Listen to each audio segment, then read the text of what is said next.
Hi, everybody. Welcome to My Favorite Mistake. I'm Mark Graven. Our guest today is Art Bell. He's the author of the memoir. It's available now. You can go and buy it and read it. Read it like I did. It's called Constant Comedy, How I Started Comedy Central and Lost My Sense of Humor. So as the title implies, Art had the idea for the Comedy Channel that was launched by HBO and Time Warner, where he worked, and we're going to hear some stories from that today. So Art, thank you so much for joining us. How are you? I'm good, Mark. Thanks for having me. So, there's so many interesting stories from your, history and involvement with Comedy Central and precursors and everything. So, thinking back to your career and all the things you've done, Art, what would you say is your favorite mistake? My favorite mistake? My favorite mistake, I would have to say, happened in around 1992 at Comedy Central. Mm-hmm. A few months before, we had met with Bill Maher. He pitched us a show called Politically Incorrect, and he wanted to make that show a talk show where people actually talked. That's what he said. Mm-hmm. We were really excited about it. So we launched the show, got off to a pretty good start. And I was responsible for marketing at that point, so I decided I was going to market Bill's show because I thought it was a great show and a great representation of the channel. So I did a campaign with our new advertising agency, Corey K, and it was, I thought, terrific. I showed it to everybody in programming, in marketing, showed it to my boss, the president. I showed it to the director and producer of Bill Maher's show. I did not show it to Bill Maher. Now, why do you think I didn't show it to Bill Maher? Because he would have said, I hate it, don't run it. And then we would have been, just sort of up against the wall, right? I mean, I knew Bill well enough by then that he was, he was a great television host, but he was sometimes very difficult to deal with. And I didn't want to risk it, honestly. Did you figure he would just, thinking back to the old Life cereal commercial, he would have hated anything? He doesn't like anything? I'm not sure what I thought. I think I was just erring on the side of caution because so many people had put so much work into this campaign. And it was an outdoor campaign. It was going to show up on bus sides and phone kiosks, billboards in a number of cities across America. I mean, it was a big gamble on my part. And it's not like I could have him say, I don't like it, we'll do it over, and then start from scratch. At that point, then you're showing Bill Maher several do you like this, do you like that, do you like the other thing? Then he's in charge of marketing. And I really didn't want that. So I went ahead with the campaign because everybody said, oh, it's great, yeah, we like it. Went ahead with the campaign, and it went up all over New York City. And a day later, my assistant said, Bill Maher's on the phone. Now, that was fairly unusual. Not crazy unusual, but Bill didn't call me for very many things at that point. Yeah. You weren't head of programming anymore. I wasn't. I had been head of programming. Yeah. I was now head of marketing. So I said, okay, took the call. Hey, Bill, how you doing? I said. And he said, Art, I just saw that outdoor campaign you did for my show. And I have to say, I hate it. It's terrible. He said, if I did my job badly, you would cancel my show, right? I'd be fired. I said, yeah. And he said, well, I think you're doing your job very, very badly, and I think you should be fired. And I said, well, wait a second, Bill, I'm sorry. And he cut me off and he said, I've made several phone calls. I am having you fired. And he hung up. Wow. So you can see how I considered that a mistake. And as a matter of fact, almost immediately after I hung up, I got a call from someone who at HBO who was not really that involved with the show, but knew Bill and everything else. And she had heard from Bill. And she said, Art, you really should have showed Bill that campaign. And she was in charge of talent at HBO, so she knew what she was talking about. And I said, yeah, I know. I probably made a mistake, but he's going to get me fired. And she said, really? I said, yeah. I said, would you get me fired if it was you? She said, no, honey, I'd never get you fired. I said, okay. Anyway, as it turned out, I told my boss, the president, what happened, because he was basically the only one who could really fire me, except for the board. And he said, yeah, Bill did call me, but no, I am not going to fire you. I told him I like the campaign and you're not going to be fired. So that is the story of the mistake. Now, I can tell you the story of why it's my favorite mistake. Yeah, yeah. Okay, a few months later, the campaign had run. We'd gotten some press on it too, some attention for it. And believe me, when you run a marketing campaign, the best thing you can get is press, because that's free advertising of your advertising. Yes. Okay, so we thought we were doing pretty well with it. But then I got a call from Alan Kay, who was the head of our agency. And he said, hey, good news, Art. We just got nominated for an award. I said, you're kidding. For what? He goes, for Bill Maher's advertising campaign. I said, oh my gosh, anything but that. Now I'm going to have to deal with that all over again. He said, don't worry. He said, just, you know what, come to it's an awards dinner. It's really fun. All the ad guys from all over New York are there. It's a very prestigious award. So I said, fine. A few weeks later, we're getting into the car, and Alan says, you're never going to guess who's hosting the award show. I said, I don't know. Who's hosting the award show? He says, Bill Maher. I said, you are kidding me. I said, you know what? If I wrote this in a novel, people would say that's ridiculous. Right. So now we're going to the awards ceremony. Bill Maher is hosting. I'm sitting in the audience. It comes to the point where he's announcing the award for Best Outdoor Campaign. And he says the nominees are, and he takes a look, and he gets to the second or third nominee, and it's Comedy Central. And they're projecting the awards behind him, and he takes a look at the award. He turns around, takes a look at the campaign, rather, that's being projected, and he says, you know, that's great advertising. And I just rolled my eyes. Reads the thing, the envelope, please. We win the award. We won the Gold Award for Best Advertising Campaign in New York, Best Outdoor Advertising Campaign that year. And I just couldn't stop laughing to myself. Yeah. And, you know, at the end of the night, we're high-fiving. We sit around and we're talking about everything. Bill Maher walks by our table. And I said, hey, Bill. And he didn't say anything.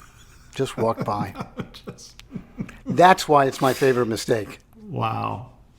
I mean, that is, I mean, yeah, I believe you, but it's an unbelievable story, like you said. But yeah, so I mean, many of the favorite mistake stories in this podcast series are of the category of like, oh, here's a mistake. I wouldn't want to repeat that. I learned from it. This is in the category of a quote unquote mistake that actually turned into something very positive. Do you have the trophy or the award there in the office? Yeah, I do, but I don't know exactly where it is. But right. Yeah, it's one I cherished for a long time. Yeah. You know, you mentioned the fact that we learn from our mistakes, and it's a little bit of a head scratcher to figure out what I learned from that mistake. I mean, if you ask me, would I do it over again exactly the same way? I'm not sure. I wouldn't say no. Sure. I mean, say yes, rather. Because I was really concerned that he would shut down the campaign. On the other hand, let's have a conversation. What would have been the right way to do it? To avoid well, I mean, you brought up the one thing that sort of occurred to me is like, well, you said once the campaign had been developed, you didn't want to run it past him because then he could shoot it down. Like you said, bringing him in early on and running a couple concepts by him. Now, like you said, is Bill Maher running Comedy Central marketing? That's tough. I mean, maybe that is a situation where you need to just roll with the punches, and maybe, I mean, you know, did you have future ad campaigns for Politically Incorrect? Do you go to the boss and say, hey, Bill Maher might be really upset about this. Do you have my back? Like maybe you need to cover your bases that way. I don't know. Listen, I figured my boss had my back anyway, because that's what your boss is supposed to do. I think what I learned is you have to make sure that the first time the talent sees a campaign for his or her show is not when it's being shown or exhibited or run on the radio or run on television. It's like anything else. I mean, it's got no context. Mm-hmm. You know, you can't answer the question, why this campaign and not something else? You can't answer the question, why did you use that picture and not another one? You can't answer the question, what do you hope to achieve by the campaign, and all those things. Now, I was new to marketing, and I did not know much about marketing. I was sort of learning on the job, even though I was a fairly seasoned executive at that point. But since then, and throughout my career from that point in television, I made sure that I gave what I called a heads up look to the talent, and I usually started by going to either the producer of the show or somebody close to them, possibly the head of the programming department, and said, look, we got to get this in front of so-and-so. How do you want to do it? Yeah. And, So, go ahead. No, that's it. Well, I was going to ask one other, kind of groundbreaking program that Comedy Central did was the live commentary of the State of the Union address, State of the Union Undressed. And so, Al Franken did that the first year, and then Dennis Miller. Did you follow that approach of sharing any of the advertising with them, or was that different because this was more of a one-off special each year? It was a little different because it was a one-off special. And on top of that, it was not so personal to the hosts. You know what I mean? It wasn't Al Franken presents the State of the Union Undressed for Comedy Central with a picture of Al and, or something like that. Al Franken was almost, and I don't mean to say it like this, Al Franken was a feature of the broadcast that year. Sure. Right. But Al Franken was not the focus of the campaign. The focus of the campaign the first year, as you can imagine, was the fact that we were as audacious as we were to actually comment live during the State of the Union address on what the president was saying.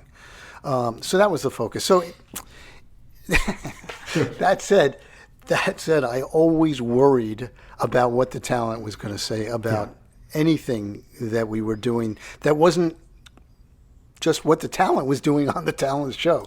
Anything could set some of these people off. Yeah. It was really quite something.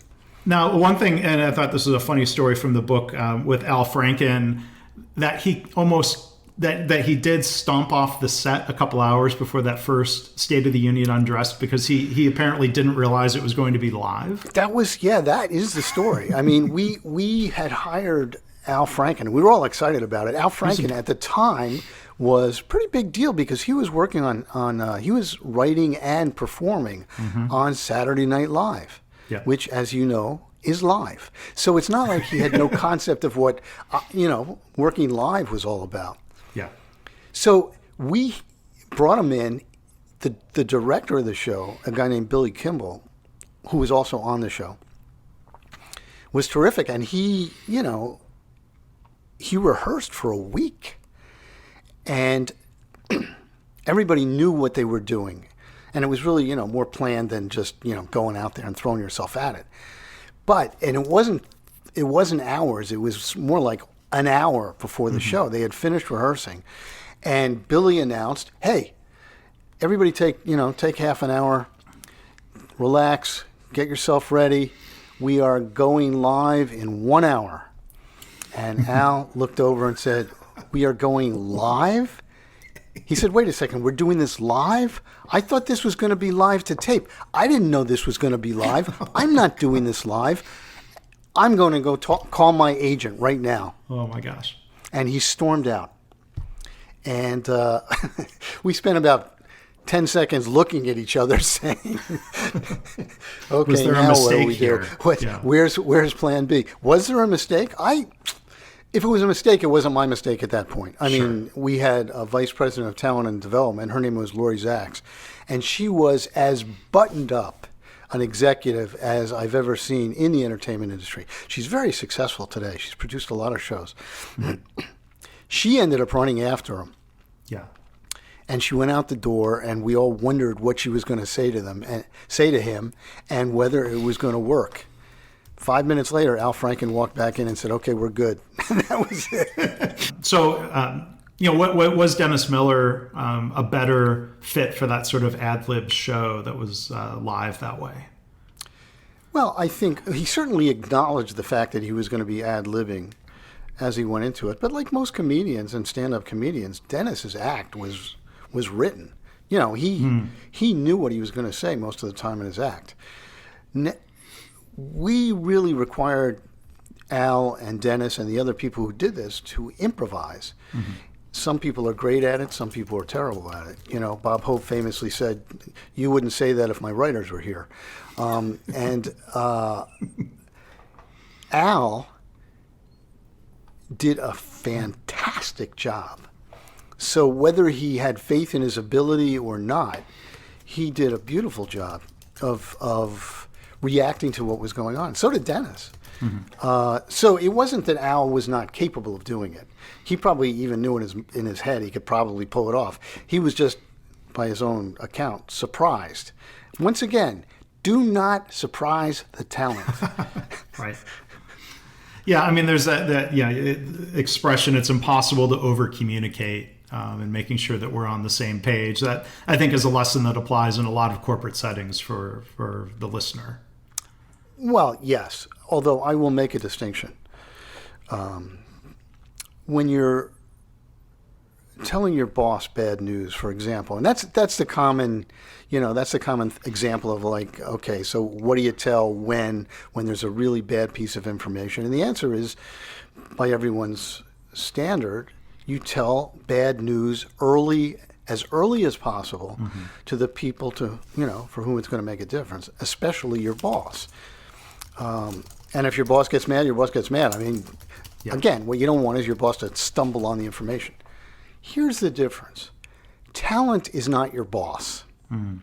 Talent, as it was explained to me early in my television career, they're the guys who get out on stage in front of the camera with the lights on them, putting themselves on the line in a performance. So it doesn't matter all the people that are behind them, the writers and the producers and me and everybody else. It doesn't matter. We're not there anymore. Now it's them, and it's up to them to make it work. So when they get cranky and they say, "I want blue M&Ms in my dressing room," you say, "Okay, we'll get you blue M&Ms." Now, that can go too far, as mm-hmm. you can imagine. I mean, sure. Talent does take advantage. I worked famously with Nancy Grace, who mm-hmm. was on Court TV when I was running Court TV. I would have to talk her into going on the air. Now, she had a 5-day-a-week show at 5 o'clock. I would have to talk her into going on the air lots, like it seemed like 3 out of 5 days. I'm not sure it was that much, but I'd get a call from the booth. Nancy's upset about something. She doesn't like the wardrobe. She doesn't like this, that. Mm. She's refusing to go on, and we got 10 minutes to air. So, this is talent is sometimes very difficult to handle, and that's why we had at Comedy Central, and most places have, a vice president of talent, mm-hmm. because the people who are good at this are brilliant at it. And Lori Zacks, who I mentioned, mm-hmm. she said that she's become known in Hollywood as the talent whisperer, which cracked me up because, yeah. But I say in my book, I even say in my book, she was spectacular at it. I don't know how she pulled it off, yeah. But I would not have been spectacular at it. Yeah. I'm sure some people, there's just, they have a way, they have a knack for it, or maybe they have a background in psychology, or who knows. So, with the book, and again, our guest is Art Bell, author of the memoir Constant Comedy: How I Started Comedy Central and Lost My Sense of Humor. Is it risky to write a memoir? Because there are some very detailed retellings of meetings and things that were happening at HBO and through the Comedy Channel and evolution of the Comedy Central. Like, do you have to get lawyers involved to make sure that you're not saying the wrong thing or making a mistake in writing it? Well, you can get lawyers involved. I did check with some lawyers about whether I should get lawyers involved. As it turns out, you're right. Memoir writing comes with a certain degree of risk, partly because a memoir is not an autobiography or a history. A memoir is based on your memory, mm-hmm. in this case, mm-hmm. my memory of what happened. There's a lot of dialogue in this book. I remembered specific lines from specific meetings, and usually the important people who were there. But I was recreating dialogue based on my recollection and a few important lines. That's not really the problem. The problem is when people think they've been libeled. Mm-hmm. And libel is a very specific law in the U.S., and it's pretty easygoing on guys like me. Libel requires you to not only say something nasty about the person, but you have to say something nasty knowing it's not true, and with the intention of slamming the person and have the person not be able to get work again in that person's field. So that's a pretty high bar all in. Right. So when I started looking at, researching it, I found that there are very few lawsuits against memoirists. There's very few challenges to memoirists. In this case, this stuff happened 30 years ago, basically. It's Comedy Central's 30th anniversary, if you can believe that, on April 1st. Wow. Coming up. Yeah, it's really incredible. So, and most of the people were treated pretty nicely. But I will say this. All of the people were treated fairly. There's a saying among memoirists, if you don't want me to depict you badly in your memoir, then don't be a jerk in real life. And I think that applies. I did not go out of my way to make someone look bad. I did describe the situation. And if your conclusion is that person was a jerk, there you have it. Sure. Now, I think somebody who comes across very well in the book when it comes to telling stories about talent is Jon Stewart. And as much as I loved his work on The Daily Show when he started that in '99, I didn't know because, frankly, I didn't have cable television until 1995. So I didn't even know of the show Short Attention Span Theater that he was a co-host of. I was wondering if you could tell the story from the book. I think there was something that might have been, you were kind of reflecting, was that a mistake to make a decision about that show that surprised him? Well, that was another case where the talent was surprised. And I don't even know the extent to which he was surprised. I heard that from him. And the setup is Jon Stewart was hosting Short Attention Span Theater with a co-host named Patty Rossborough, another comedian. And they'd been on the air for a few months. And mind you, this was John's first job in television. And it was not quite his first job, but he was really a baby comic. I mean, he didn't have a whole lot of experience. As soon as I saw him on television, I knew he was great. Everybody, you're watching the talent on Comedy Channel at that point, trying to figure out who's good and who's not great. And he immediately connected. Patty, it wasn't that she was bad, but John was doing so much of the talking and she was just doing so much of the laughing that she became kind of the audience. Now, I thought that was a good thing because, when you and I laugh on the podcast, then people listening or watching will laugh too.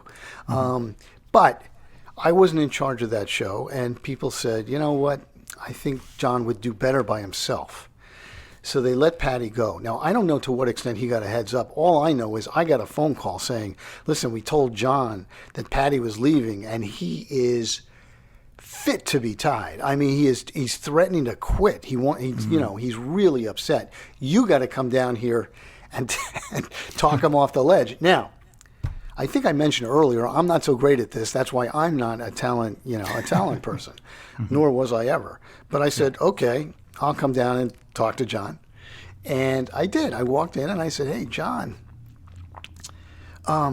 listen, we just thought it was really important, and given that you were doing so well, we just thought the show would really benefit and the channel would benefit, and it was best for everyone. Patty's going to be fine. And he just said, look, you can't do that. You cannot fire someone like that. At which point I really almost wanted to just laugh because we're in a corporation, right? This is a business. The whole idea that you can't fire someone like that. Maybe that's his inexperience. I think that was his inexperience. Yeah. Also, it was more than that, though. It was his empathy. I mean, he really cared about Patty. It's not like they were pals from way back or anything, but she was his co-host, and they got along, and he was looking out for her. And he really felt that we had crossed the line by letting her go, especially without consulting with him about whether we should let her go. So that was a moment. But at that point, I really realized that not only was John great on television, not only was he smart and funny, but he had a lot of empathy, and he was principled. and was willing to take a stand for his principles. Now, all of that showed up as America Knows on The Daily Show. Yes. No surprise to me after that. And by the way, I got to know Jon after that. He was a terrific guy, easy to work with for the most part, and fun to hang out with. So that was Jon Stewart. Yeah, because he comes across very favorably in that story because I think, as you pointed out in the book, a lot of people would kill to now have a solo show. Exactly. Say, well, right. Sorry, I feel bad for you, Patty, but like they would, and for him to react that way, I think shows a certain character that comes through very strongly. So I Sure. do admire hearing that, or I'll admire him for that. I'll go you one better. A lot of people who co-host are constantly whispering into the producer's ear, I could do this on my own. Right. I don't need that person schlepping along. But that was not Jon. So at that point, you were still head of programming, and then later on, I mean, I think you might have even, as you write about in the book, already. I was going to say, what do I say? Departed from? No, you were fired, as you talk about in the book, and maybe we can come back to that. Right, that briefly. ended my 8 years at Comedy Central. Yeah, but it's a surprise that. So I know that Jon Stewart had left. He was doing a show on MTV. Was it? You might be speculating because this wasn't your decision, and you might not have even been around it. But gosh, it seems like in hindsight, a mistake to not hire him to be the original host. I mean, I remember watching Craig Kilburn, and he was fine, but Jon Stewart took that to a whole new level 3 years later when he was hired. I was around when the Daily Show was being produced. I was not producing it. The producers were not happy with Craig. They were not happy with Craig. He just wasn't putting it over the top, according to them. Now, I remember Craig. I'm not even going to comment. I just don't remember what was going on with his performance, or what was, for all we know, it was something else that was going on the set that they didn't like. They got Jon Stewart back from MTV, and sometimes in television and in movies, because it's a collaborative effort, magic happens. And this was one of those cases. You had the right producers, you had the right format, you had the right host, and it all became spectacular. Yeah, it sure did.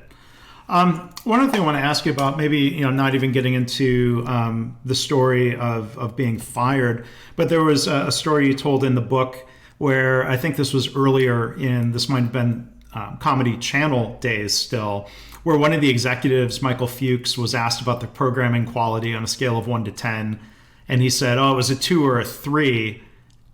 You quit, and then, or you said you were quitting. Can you tell the story about like rethinking that? Was that a mistake that you were able to walk back? I did. There was an instance around that time that I did threaten to quit. Yes, it wasn't in front of Michael Fuchs. Michael Fuchs was the most powerful man in Hollywood at the time. He was proclaimed the most powerful man in Hollywood by New York Times Magazine. They had a cover story on him. If I was in Michael's office, I would not have quit. You do what you're told when you're in Michael's office. Okay. You don't grandstand. You don't argue. None of that. Yeah. Certainly, in my case, I was actually talking to somebody else who was at that time the president of Comedy Channel. Remember, I was a very junior person when I started this whole thing. I didn't know anything about programming. Mm-hmm. The fact that they gave me a job on this channel that I recommended that they start and showed them how to start, I was enthusiastic. But when we got into it, I realized that everybody had to be focused on making sure that it survived. And survival was the issue. Mm-hmm. Don't misunderstand. I went to work every day wondering if they were going to pull the plug on the Comedy Channel, because that's how much incoming bad press we were getting. That's how much anxiety was going on the part of Michael Fuchs and the other people at HBO who had, taken a risk with this thing. So my boss at the time was the president of this channel, the Comedy Channel, and he was having a moment of crisis. It was late, it was after work, and he was hanging his head, and he said, Art, do you really think this thing can make it? I don't know. Everything's going wrong. I don't know if this person knows what they're doing. I don't know if that person knows what they're doing. And that made me incredibly mad, and I snapped. I really did. And I don't usually raise my voice. I don't know if you can tell from my demeanor. I'm pretty calm. And you have to be pretty calm in that business. But I really snapped because I said, look, Dick, if this is the way you feel, then maybe I'm working for the wrong channel. Because this is not about wondering whether we're going to be successful. This is about making sure that we're going to be successful up until the moment when someone says, we're shutting you down. And they haven't done that. And until then, we have to project to the 400 people who are now working on this baby confidence. And we have to keep figuring out how to make it better. Yeah. And I stood up and I started to walk out. And he called me back and slapped me around. No, he didn't slap me. He calmed me down. And he said, I'm sorry, Art, you're absolutely right. And I did not quit. Well, I mean, Comedy Central now, like you said, Art, 30 years later, has been such a phenomenon in different ways.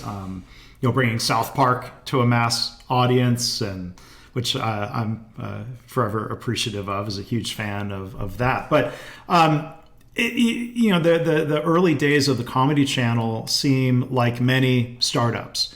There's a great idea, you announce it, and then 2 days later, Viacom announces a competing channel. Do you think did they have that in the works, or was that just purely reactive? Like, oh, we've got to get out in front and we'll figure it out.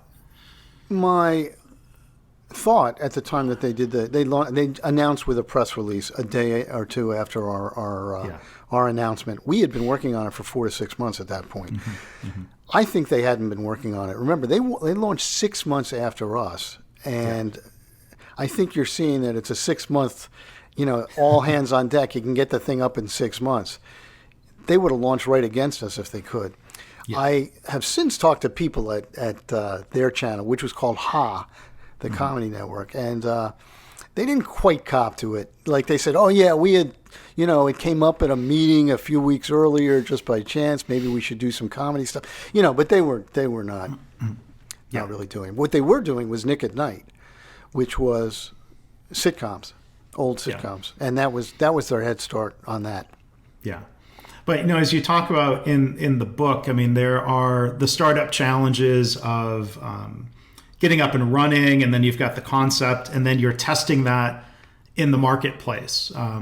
It seems like the original concept in a way was MTV for comedy. You would show clips that were kind of the equivalent of music videos, and you would have a VJ, and that concept was something like the people in startup circles now would say that there was a pivot. Yes. Or some adjustments in the programming. Right. Well, the smart thing was that we pivoted. I mean, we didn't call it pivoting at that point, but we made changes as quickly as we could. One of the reasons that strategy didn't work was because we had to get the permission of the unions to use the clips. And we did. And we got in writing. However, a few weeks before we launched, we got a call from the Directors Guild saying we changed our mind. Somebody on the board said, I don't like this. And so we are withdrawing our support.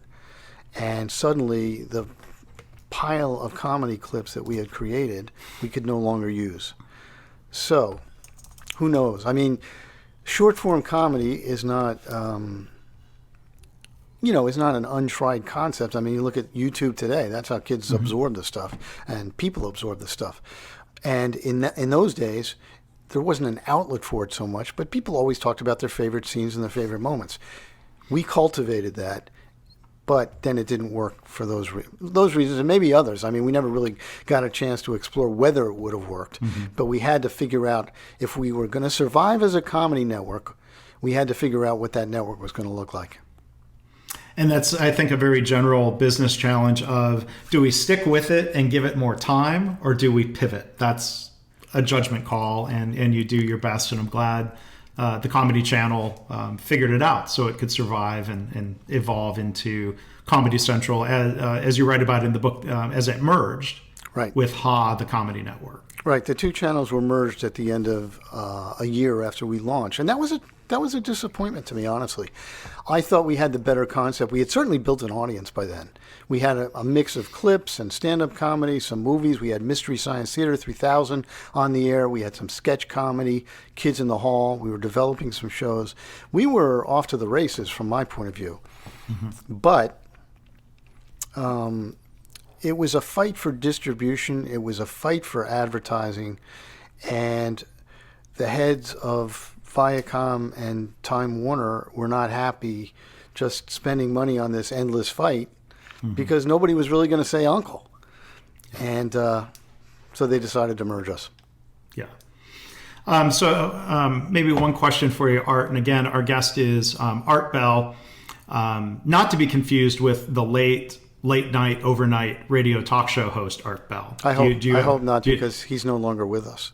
Correct. But have you run across that? I had a guest previously, I forget the episode number, who was Stephen King, not that Stephen King. Right. You know what? I was in the media business in television. He was in radio. So I'd go to a media conference of any sort, and they'd say, Art Bell, when I'm checking into the hotel, because nobody knew what he looked like, and nobody really knew who I was. So it happened quite a bit when I was out and about. But never to anybody's... never to my detriment. It wasn't a confusion that caused some kind of horrifying story of some sort. Sure. So maybe a final question for you, Art, and I'll tease, if people want to hear, and they can read all of these stories about the idea, the launch, the merger. There's a lot of great stuff in the book, so I hope people will check it out. But there was one reflection that you shared in the book after you retold your story of being fired. I forget if you used the word mistake, but you sort of came to understand when people were fired to look at, I guess, those folks differently. That in the past you had made assumptions if somebody got fired, they in some way sort of deserved it. Am I recounting that accurately? Right. That's exactly right. I spent a lot of time hiring people and occasionally firing people, but my understanding of people who got fired was that they did something horribly wrong or didn't show up for work or messed up. And suddenly I was fired, not for messing up, but for having been so completely involved in the launch and the formation and the direction of the Comedy Network, the Comedy Channel and then Comedy Central, that when they brought in new management, because they fired my boss, the president, the new management basically fired everybody. And when he fired me, he said, look, you got your fingerprints all over this network. I can't keep you here because I got to go my own way. And that was a lesson for me. It didn't make it sting any less, I have to say. But from that point on, when I was considering hiring somebody, if they had been fired, I'd say, okay, they're still worth considering. They're not just a complete screw-up of some sort. And that was a big lesson for me. Yeah, well, thank you for sharing that lesson in the book, and thank you for sharing that lesson and others here today. So Art Bell is our guest. You can find the book on Amazon and other retailers. His website, if you want to go check it out, is artbellwriter.com. And there's a lot of other great stories from the book, kind of Art writing about things he did after Comedy Central, kind of early days of comedy on the internet, and then going to court TV, and really, really enjoyed reading that. So Art, even though I didn't have a chance to watch Comedy Central in the early days, it's really interesting to go back and hear more about how it came to be and what those early days were. So really enjoyed it. Speaking of that, I just want to mention one more thing, and that is that since April 1st is the 30th anniversary of Comedy Central, a friend of mine who was there, Vinny Favali, and I are doing a series of 12 podcasts where we are interviewing people from the early days of comedy who have since gone on to brilliant careers in the entertainment business. And we are launching that on April 1st, and it's a really fun podcast, and I encourage everybody to check it out if they want to hear some stories from the people who lived it. Yeah. I will check that out and subscribe, and I'll put a link to that in the show notes. So thank you, Art, for mentioning that. Thank you very much. Yeah, awesome. So again, our guest has been Art Bell. His book is Constant Comedy, How I Started Comedy Central and Lost My Sense of Humor. I didn't get a chance to ask you about that part of the subtitle. It was actually something that Michael Fuchs said 3 months into it. He said, it took a comedy channel to make me lose my sense of humor. And I had momentarily lost mine when he said that. Well, I'm glad you found it again. I'm glad you've got it back. Or as you said in the book, the comedians, maybe this is part of it too. See, I'm laughing, which shows I'm not a comedian. You said the comedians would have just sat there and said, "That's funny." That's right. No laughter involved. That's funny or that's not funny. Well, Art, thank you. I've enjoyed this. This has been fun and really interesting. So I really appreciate it. Thanks again for being a guest. Thank you, Mark, for having me.